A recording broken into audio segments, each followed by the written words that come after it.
Paul McCartney from 1970's McCartney album, Maybe I'm Amazed, selected by John Wicks of the Records. Thank you, John.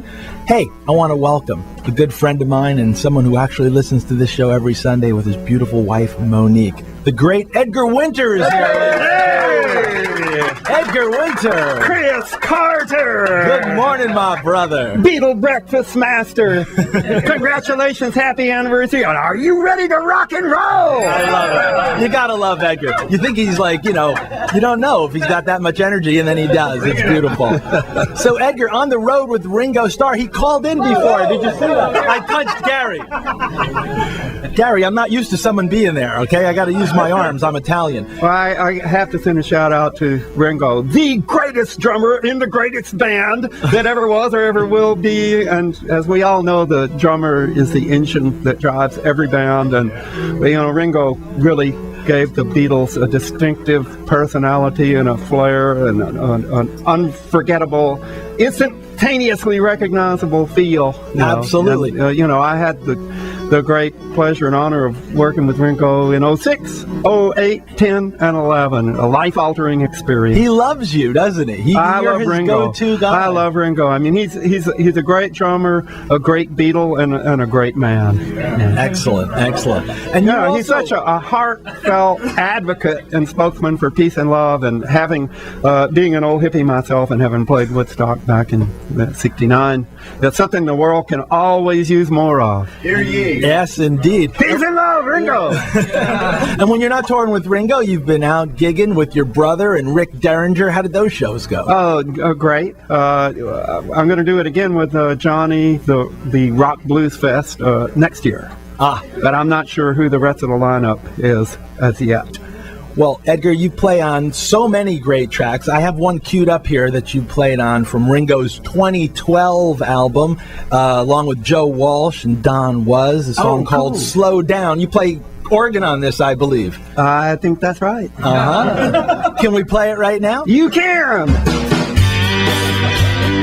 Little Beatles for your Sunday morning. That song selected by the great Edgar Winter. So, Edgar, what's up next for you? Well, what's 2014 hold in store? Actually, I have a book of poetry that is dedicated to my beautiful and bedazzling wife, Monique, called The Songs That Never Were. Wow, a book of poetry. That's beautiful. Which is going to be coming out next year. And I've been writing some short stories lately that occur in a mythical land called Stories from the Shadowlands. Wow. So mythical. Working on those. And of course, I'm going to be touring, writing always, recording at home, touring. Excellent. I want everybody to buy Edgar's book of poetry. It sounds wonderful. Edgar Winter, everybody. Yeah. Hey! Keep on rocking! Real quick, I want to introduce everyone here to a good friend of mine. This is Jack Oliver. Jack was the president of Apple Records from 1969 to like 1971. Jack was on the rooftop with the Beatles when they performed for the Let It Be. Weren't you, Jack? I was. Who else was up on that rooftop with you? Ken Mansfield, who was our guy here at Capitol. Chris O'Dell was up there. There wasn't that many people. No, there wasn't. There. No, and I kept running up and down because the cops were trying to get in and shut us down. So what I had to keep running from the roof down to the lobby and keep them quiet. And in the end, they shut us down. So, Jack, how planned was the rooftop? I mean, did they plan it a couple of days before? It was only a couple of days. It was right. just it was all of a off sudden, the cuff, though, right? There, And they just brought all the gear upstairs, and that one of the great things was one of the roadies was telling me not long ago that they had to take a piano up there, and so they had to shove it through a skylight. So I said, how many people did you use? He said, just me and Mal. So wow. Him and Mal just shoved this piano up through the skylight onto the roof. Very, very wild.